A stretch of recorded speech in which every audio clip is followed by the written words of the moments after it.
Today I'm doing a transmission service on this 2019 Honda Passport with the ZF 9-speed automatic transmission.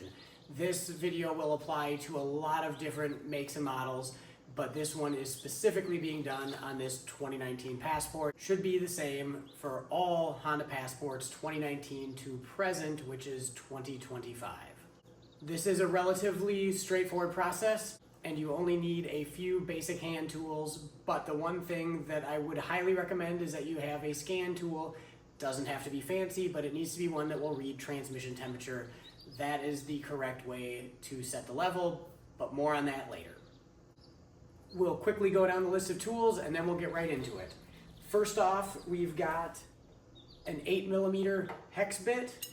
I have a 2-foot 3/8 extension.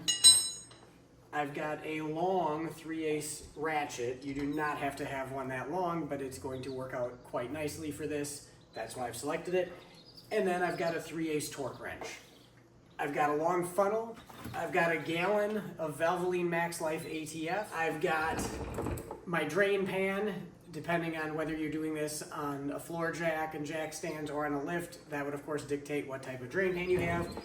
And the last thing on my list is my diagnostic scanner, which in this case I've grabbed my tablet. I won't link all the tools in the description because some of them are just basic hand tools. I will do my best to link everything of importance, including Honda fluid. Here's a quick rundown on my opinion of fluid.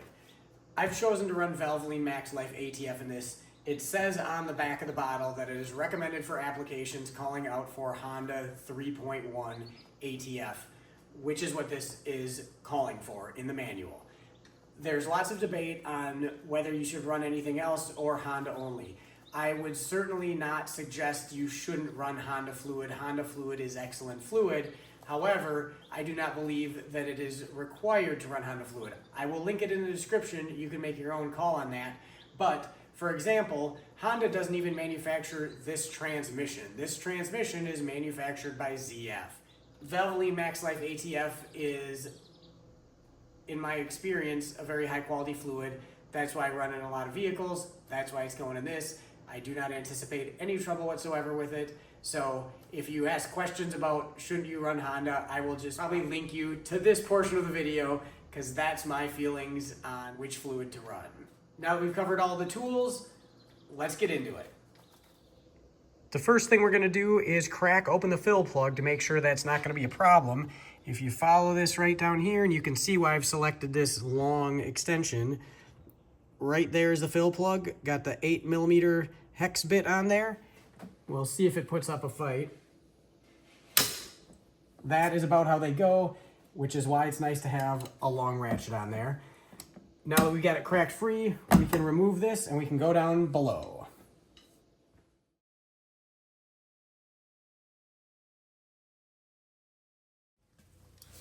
The next thing we're going to crack loose is the level check plug, which is located right up here. We'll see if I can get in here without blocking the light too much. And I believe that I can do this with my long ratchet and just the bit on it. And I can. I got that cracked loose. We'll pull this out. We won't take that out yet, but that's another plug we want to make sure we can take out. And finally, we're going to move on to the actual drain plug, this right here. Now, I should mention all three of these plugs, the fill plug, the level check plug, and the drain plug, are all the same plug. They're the same part number. I will link it in the description. I wasn't able to find an OEM Honda one on Amazon, and they're kind of expensive. Honda says you are supposed to replace all three of them every time you take them out. They are considered a one-time use. We'll get our ratchet right up in here. We'll swing it around to a good usable angle.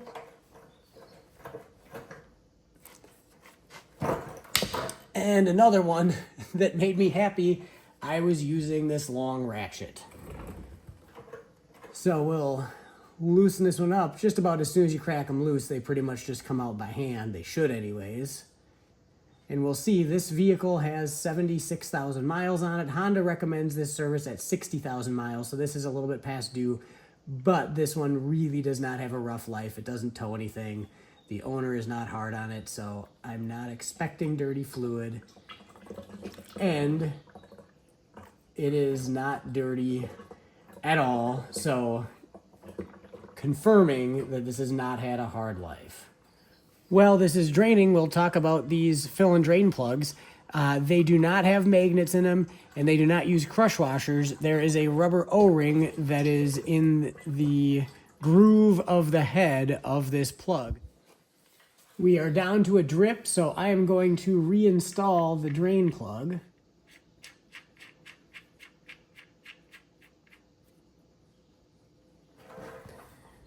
I grabbed my torque wrench set to 26 foot-pounds and a shorter extension here. Torque this to spec.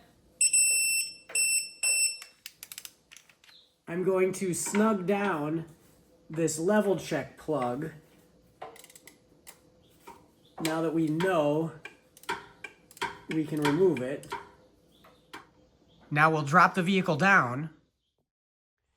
Now I can remove the fill plug from the top of the transmission. Since we already broke it free, I can do that by hand. I've got it all the way loosened up. I can reach down, pull it right out. We'll grab the funnel. This funnel seems to work awesome for a lot of applications. I know in this one, the air box is a little bit in the way, so we'll see if we can get it finagled in here. All right, that's not so bad. It's bent a little bit, but that's gonna work perfect. We're going to pour the full gallon, which is 4 quarts of fluid, down the funnel. Now I can remove the funnel, put the fill plug back in. We'll drop down our hex bit with the extension, grab our torque wrench set to 26 foot-pounds.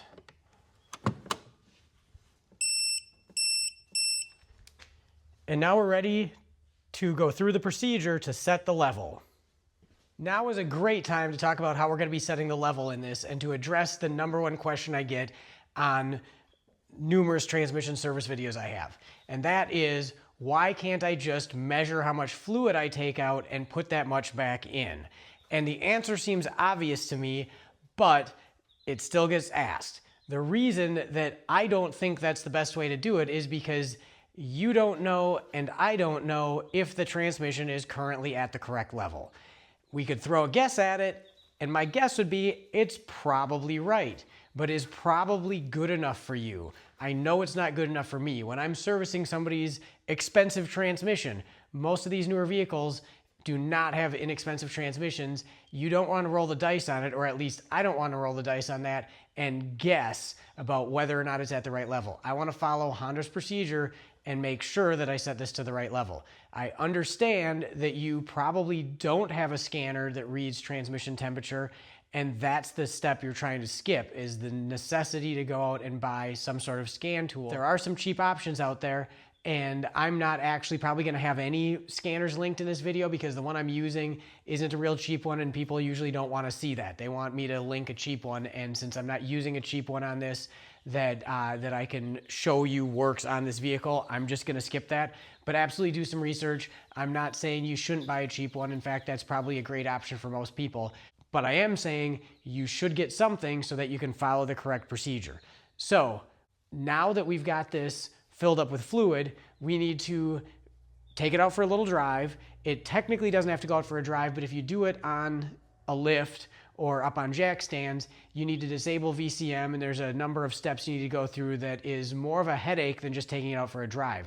So I'm gonna get my tablet plugged in, pull up transmission temperature, and then we're gonna go out for a drive, bring it up into the threshold, and then we're gonna pull that level check plug and drain the excess out, and then it'll be set perfectly to the correct level. Here we are pre-trip at 71.6 degrees. We need it to be from 99 degrees Fahrenheit to 113 degrees Fahrenheit. I'm going to monitor this closely and not go very far because I don't want to overshoot that threshold. The main objective here is to get it to shift through all the gears. So it's going to be a short spin. I'll get it to shift through the gears, and I will try and get back here at about 99 degrees to start the rest of the process. We went for a very short spin, and it's warming up quick, so we're about at 97, so I'm going to get this thing back up in the air quick, and we're going to pull that drain plug and set the level.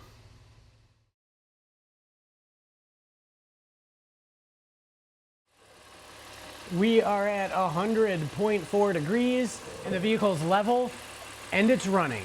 That means we have it set up perfectly to drain the excess fluid out. We'll break it free.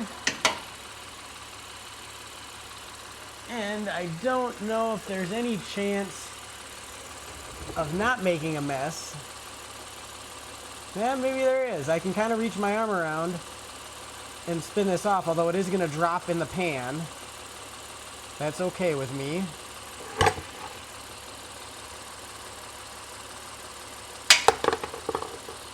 And there goes our excess fluid. We'll retrieve the level check plug.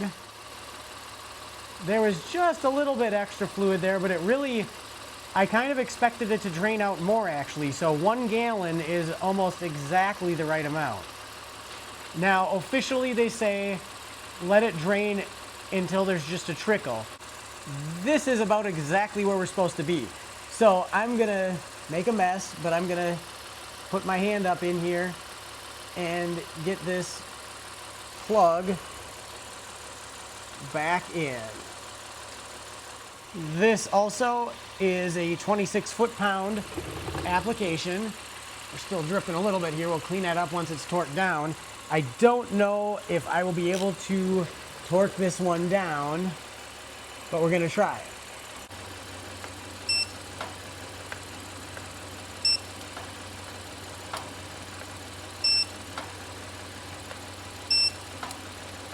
I am actually getting this. There is just barely enough room, but look at that. I actually was able to get my torque wrench in there and torque it to spec. We're gonna hit this with some brake parts cleaner just to make sure that nobody thinks it's leaking transmission fluid. We'll dry it off.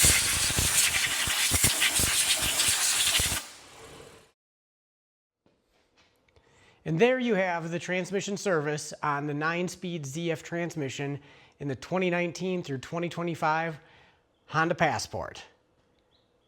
Thanks for watching. We'll see you next time.